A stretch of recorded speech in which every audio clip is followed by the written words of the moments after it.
रायजोफोर बे गोरोबथाया जोंनो गोबां जिनिस लाबोनानै होफैदों। दिनै आसामनि मानसिफ्रा गोजोनदों मानोना आसामा गावाखै, बेखौ लानानै बिसोर गोजोनदों। दिल्ली दिसपुरा गोजोनदों मानोना बिथांमोना शान्ति लाबोनो हाबाय, बेखौ लानानै सरकारा साक्सेस जादों। जोङो बर' हारिया गोजोनदों मानोना जोंनि जोहोलावफ्रा जायफोर बांलादेश, म्यानमार, भुटानाव बेरायनानै बेसेबांबा सातजाला गुलि जाहां जाहां थैहां माखासेयाथ' थैलांबायानो, बेबायदि थासारियाव थानानै दिनै मोनसे मान सन्माननि गेजेरजों गोरोबथा खालामनानै गावनि न'आव फैनो हादों। जेल जानाय जोंनि दैदेनगिरिया ओंखारनो हादों। आरो बयनिख्रुइ देरसिन बाथ्राया आंनि थाखाय आंनि गोसो गोरबोआव अराय सम गाबखांबाय थायो, जेला आं हाथियार लाग्रा जोंनि जोहोलावफोरनि गोसोखौ खोथाखौ गोसोखाङो। जों जायफोर हाथियार लायाखै, जोंनि बिब'फ्रा, जोंनि बिमा बिफाया एसेबाबो सान्तियाव दङ। आंनि फिसालाया न'आव गैयाब्लाबो बहाबा नङा बहाबा दङ। नाथाय जायनि गथ'आ हाथियार लादों दिनै न'आव गैया, बैसोरखौ लानानै आङो सानफ्रोमबो गाबखाङो आंनि गोसोआ। बिमाया न'आव गथ'आ फरायसालिनिफ्राय थाब सफैयाबानो होदावरि होसावरि जायो। आलासि जानो थांनानै सानसे साननै लेट सफैयोबा होदावरि होसावरि जायो। जायनि गथ'आ 15 बोसोर 20 बोसोर न'आव गैयामोन, जायनि सानफ्रोमबो गुलिनि सायाव गसंनानै थानो गोनां जादों, जिउआनो जोबां बैसोर बिमाफोरखौ, बिसोरनि गोसोफोरखौ, बै बिनानावफोरखौ जोङो दिनै साननांगोन। जायनि थाखाय दिनै सोरबा आंखौबो मैयानिफ्राय लिरदों, फोथाय खेबस' खालामबाय, बिद्रे खालामबाय, बायदिसिना खालामबाय। आङो सासे बिमानि, सासे बिदा फंबायनि गोसोखौ नायनानै दिनै आंनि गोसोआबो गाबखांदों। मानसिया थांना थायोबा गासैबो खामानिखौ मावनो हायो, किन्तु मानसिफ्रा मोजां मानसिफ्रा थैजोबलाङोबा नोंनि हारिखौ सोर दैखांगोन? जोहोलावफ्रा गोसोदार जोहोलावफ्रा, हारिनि थाखाय बावसोमनो हाग्रा मानसिफ्रा गासैबो थैलांजोबोबा जोंनि हारिखौ सोर फोथांगोन? बर'नि सोमावसारनायनि जारिमिनाव मोजां दैदेनगिरिफ्रा थैलांजोबबाय। दिनै जोङो बै थासारिफोरखौ लाबोफिननो हाया। दा बिनिखायनो दिनै गावसोरनि थासारियाव बे गोरोबथाखौ जोङो लाबोनो गोनां जादों। आरो दिनै जोंनि गेजेराव शान्ति। दिनै मुलुगनि मानसिफ्रानो बुंदों, भारतनि प्रधान मन्त्रिया दाख्लै फैनानै बुंदों, बर'फोरनिफ्राय जोङो सोलोंनो गोनां दङ। बिथांमोना दिनै गावसोरनि गेजेरावबो खौसे थांनानै सागान होनानै दिनै बर'नि गेजेराव हाथियार सोमावसारनायखौ फोजोबफैबाय आरो शान्ति गायसननानै लानो हाबाय। शान्तिखौ बयबो लुबैयो मुलुगाव। बेयो बेसेबांबा गिदिर बाथ्रा। आं बिथांमोनखौ साबायखर बावगोन। दिनै बेसेबांबा दिनै एनडिपिएसनिफ्राय म्यानमाराव दंहैयोमोन बिथांमोना, जोबोद बायदिसिना थासारिनि गेजेराव जुजिनानै, नाथाय बर'नि गेजेराव शान्ति लाबोनो बिथांमोना जे दिनै ओंखारबोबाय, जेरैखि जाया फैनानै सागान होनानै दिनै जोंनि गेजेराव शान्ति लाबोनो हाबाय। आं बिथांमोनखौबो साबायखर बावगोन। एनडिपि प्रग्रेसिभखौ साबायखर बावगोन। गेजेराव गोबां गाज्रि थासारि फैदोंमोन, नाथाय गोसो हमथानानै जेरैखि जाया नैबे समसिम लाबोनानै मान सन्माननि गेजेरजों मोनसे सुक्ति खालामनो हाबाय। बे गासैबो आफादफोर, एनडिपिनि रन्जन दैमारि बिथांखौबो आङो साबायखर बावदों। दिनै जोंनि गेजेराव जोंनि थासारिखौ जोंनो दानांगोन रायजोफोर। बे सुक्तियाव मा दङ? जोंनि सिमाया अरनायनि मोनसे लामा फैबाय। जोंनि सुबुं अनजिमाखौ जों लुबैनाय बायदि बानायनानै लानो हानायनि मोनसे लामा फैबाय। बे गोरोबथानि गेजेरजों, बे गोरोबथानि गेजेरजों बाहेरानि बर'फ्रा बिएससि बिटिसिआव जेबो मोनैफोरनि थाखाय दिनै बिथांमोनाबो सोमावसारदों, थैदों, जिउ होदों। बिथांमोना दिनै बड'लेण्ड बर' कसारि अट'नमास काउन्सिल मोनबाय। कार्बि आंलंनि इस्युआ दानो खम समनि गेजेरावनो सुस्रांजानांगौ होननानै बे गोरोबथायाव लिरनाय दङ। बेजों लोगोसे दिनै बिटिसिआव पुलिस डिसिफोरखौ जेबो बुंनो हायामोन। दिनै पुलिस डिसिफ्रा जोंनि खोथा खोनासंनांगौनि माखासे बेवहाय बे गोरोबथानि गेजेरजों जों गोहोखौ मोनबाय। बे गोरोबथानि गेजेरजों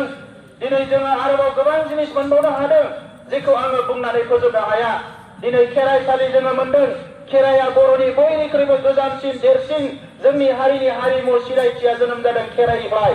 आरो थांनाय मोननै सुक्तियाव बे खेराइनि जेबो गैयामोन, नाथाय दिनै जोङो भेरगावआव मोनसे खेराइसालि लुनो हागोन, जेखौ मुलुगनि मानसिफ्रा नायनानै नुफैगोन बर'फोरनि खेराइया मा।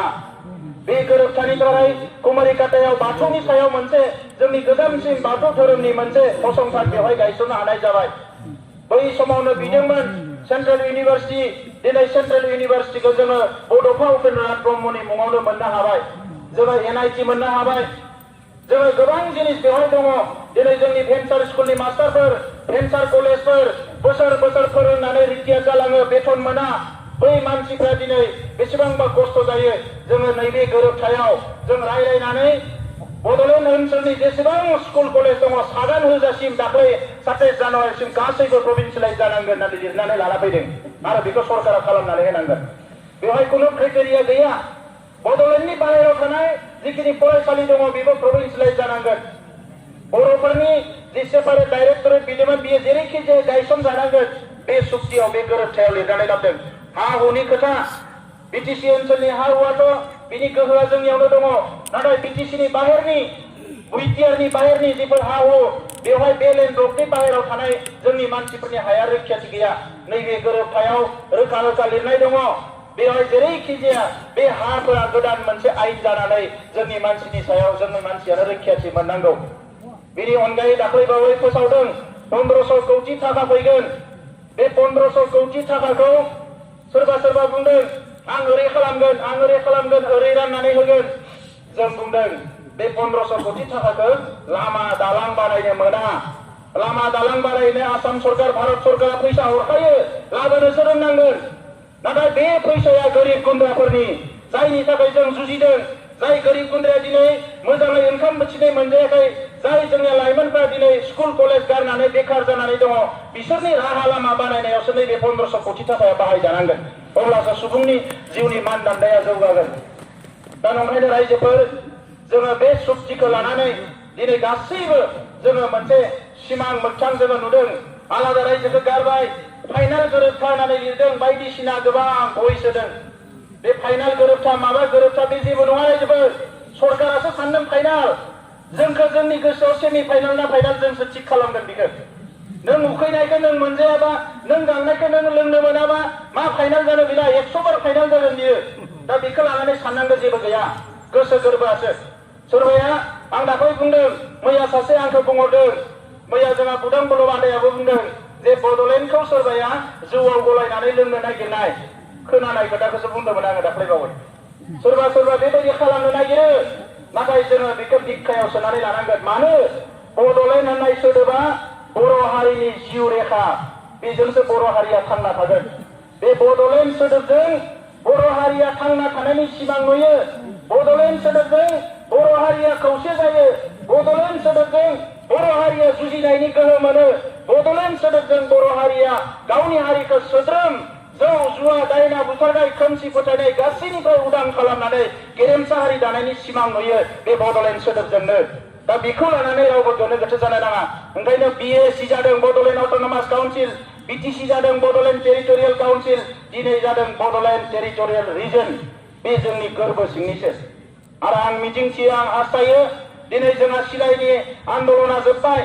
दिनै राजा लामानि आन्दलना साननैसोनि थाखाय जोब्बाय दायो जोंनि बर'नि जेसेबां जोंहा हाथियार सोमावसारनाय दैदेनगिरिफोर जायफोरा बिखायाव माखासे सिमां दङ बर' हारिनि थाखाय जों बयबो खौसे जानानै हारि जौगानायनि खामानि मावनांगोन जोङो साननैसोनि थाखाय राजा लामानि सोमावसारनायखौ दोनथ'गोन एबार जोंहा फोथारखौ नायनांगोन जोंनि माइ दुब्लिया मा जानानै दङ जोंनि बिदा फंबाय बिनानावफ्रा ओंखाम मोनजायैनि गुजरात हारिनायाव थांदों बिसोरखौ लानानै फैफिननांगोन गावनि बिमा बुरैखौ न'आव थानानै नायनो हानाय जानांगोन गावनि बिफा बुरैखौ न'आव थानानै नायनो हानाय जानांगोन बेवहायनो आबाद मावनानै जि दानानै बायदिसिना खामानि मावनानै जानो हानाय जानांगोन बेनि थाखाय जों खामानि मावनांगोन आरो जों बिदा फंबाय बिब' बिनानाव बे 15 लाख बर'फ्रा खौसे जानानै सानोबा जोंनि न'खरखौ जोङो साबस्रांहोनो हायैनि जेबो गैया रायजोफोर जों बेखौ हागोन जों बेनि थाखाय खामानि मावनांगोन आं बारा गोलाव बुंनो सानाखिसै सरकारा এই চুক্তিটো হোৱাৰ পিছত পেপাৰে পত্ৰই বিভিন্ন কথাবিলাক ওলাই আছে কোনোবা কৈছে চুক্তি ভাল কোনোবা কৈছে চুক্তি বেয়া কোনোবা কৈছে এই চুক্তি কাৰোবাক বিত্ৰে কৰিলে কাৰোবাক বঞ্চিত কৰিলে বিভিন্ন কথা কৈছে কিন্তু এই চুক্তিখন সকলোৰ কাৰণে ঔষধৰ নিচিনা কাম কৰিছে আজি ভাৰত চৰকাৰ অসম চৰকাৰে চেষ্টা কৰি শান্তি প্ৰতিষ্ঠা কৰিব পৰা নাছিলে যেতিয়া এই সশস্ত্ৰ সংগ্ৰামীবিলাক একমত কৰিলে অসম চৰকাৰ ভাৰত চৰকাৰে চেষ্টা কৰি আহিছিলে এটো সফল হল সরকারে আজি বড় ভূমিত স্থায়ী শান্তি স্থাপন করার কারণে যিমান সশস্ত্র সংগঠন আছিল একত্রিত করে একবারতে চুক্তি স্বাক্ষর করে নিখিল বড় ছাত্র সন্থা একেলগে আজি শান্তি স্থাপন কৰিবলৈ সক্ষম হল এই কারণে প্রধানমন্ত্রী ডাঙৰীয়া আহি কৈছে এটো ভাৰতৰ কাৰণে এটা ডাঙৰ মেসেজ ওয়ার্ল্ডৰ কাৰণে ডাঙৰ এটা মেসেজ আজি মানুহক শান্তি লাগে শান্তি নহলে আমাৰ উন্নতি নহব ঘৰত যদি শান্তি নহয় ঘৰখন আগুৱাই যাব নোৱাৰে সেইকাৰণে আমি প্ৰথমতে আমি শান্তি স্থাপন কৰিব লাগিব আৰু আজি শান্তি স্থাপন হৈ গ'ল ইয়াৰ পিছত এই চুক্তিত বহুতে ভাবিছিল যে অসম দুভাগ হ'ব অসম বিভাজন হ'ব আজি চুক্তি হৈ গ'ল অসম বিভাজন নহ'ল আজি সকলো জাতি জনগোষ্ঠীৰ মানুহে আজি ফূৰ্তি কৰিছে যে আমাৰ সপোন মানে যিটো মানে আমাৰ আশা আছিলে এই আশাটো মানে আজি পূৰণ হ'ল আজি বড়োসকলৰ কাৰণে এই চুক্তিৰ দ্বাৰা আমি নিজৰ ল'ৰা ছোৱালী নিজৰ যিটো ডেকাসকলে জংঘলত আছিলে এইবিলাক ঘূৰাই পাইছো ইয়াৰ লগতে আজি এই ভূমিত যিখিনি ক্ষমতা আগতে বিটিচি বিএসসি দিয়া হৈছিলে ইয়াতকে অধিক ক্ষমতা পাবলৈ সক্ষম হৈছো ইয়াত বিভিন্ন জাতি জনগোষ্ঠীৰ কাৰণে কলেজ ইউনিভাৰ্চিটি স্থাপন হ'ব এই অঞ্চলত বেছি দূৰ নহয় বড়োমা মচলপুৰৰ সেইখিনিতে চেণ্ট্ৰেল ইউনিভাৰ্চিটি স্থাপন হ'ব তামোলপুৰত মেডিকেল কলেজ হ'ব বিভিন্ন অনুষ্ঠান প্ৰতিষ্ঠান আহিছে সকলো জনগোষ্ঠীৰ কাৰণে কিবা নহয় কিবা এটা আহিছে আজি সকলো ইয়াতে সন্তুষ্ট হৈছে এইটো সকলোৰ কাৰণে এটা ভাল চুক্তি গতিকে শ্ৰদ্ধেয় ৰাইজ আমি দীৰ্ঘদিন এই দীঘলীয়া পৰিক্ৰমাত এটা জাতি আনটো জাতিক সন্দেহ কৰিলো অবিশ্বাস কৰিলো আমাৰ মাজত থকা যিটো মৰম স্নেহ এইটো হেৰাই পেলালো আমি নিজৰ মাজতে এটা কাজিয়া যিটো অশান্তি এটা পৰিৱেশ সৃষ্টি কৰি লৈছো আজি এইটো অৱসান ঘটাব লাগিব ঘৰখন যেতিয়া শান্তি থাকে ঘৰত যেতিয়া শান্তি থাকে গাঁৱত যেতিয়া শান্তি থাকিব অঞ্চলত যেতিয়া সকলো নিৰাপদে জীৱন যাপন কৰিব পাৰিব ইয়াৰ পিছত সকলো কথাই সম্ভৱ হয় আমাৰ বৰ্তমানৰ সময়ছোৱাত সকলোতকৈ ডাঙৰ প্ৰব্লেমটো হৈছে সমস্যাটো হৈছে অৰ্থনৈতিক সমস্যা আজি আমাৰ অৰ্থনীতি দিনে দিন জুৰুলা অৱস্থা হৈ আছে এই ক্ষেত্ৰত আমি এই অঞ্চলত বসবাস কৰা ৩২ লাখ জনসাধাৰণ এক হৈ পেলাই চিন্তা কৰিব লাগিব আমাৰ শক্তি কি আছে আমাৰ দুৰ্বল কি আছে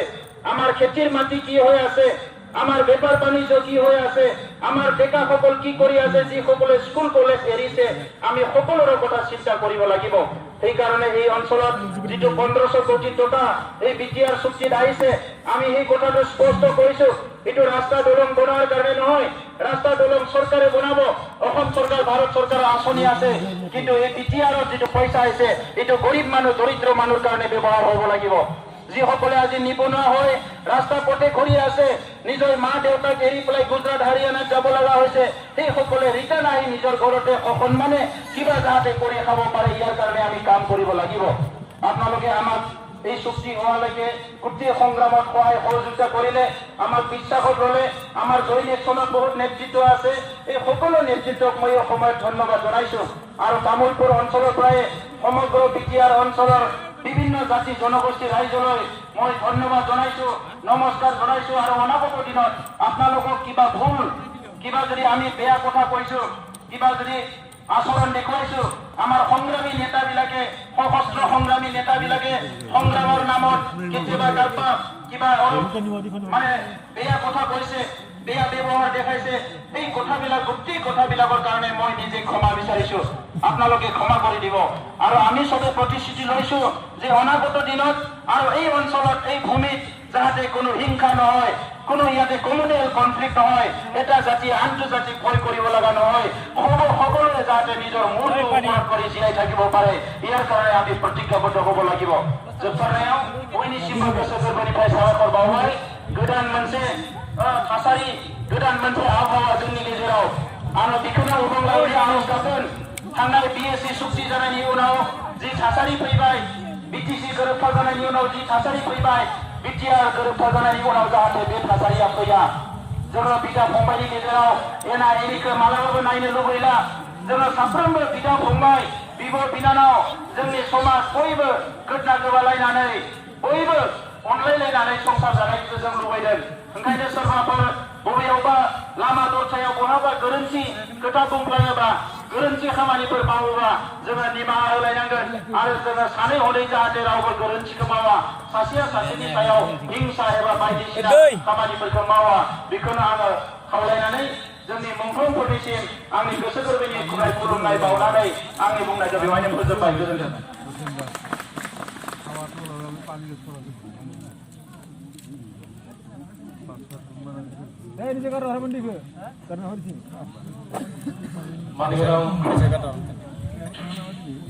प्रमद बर' बिथांनिसिम आं बे समाव साबायखर बावदों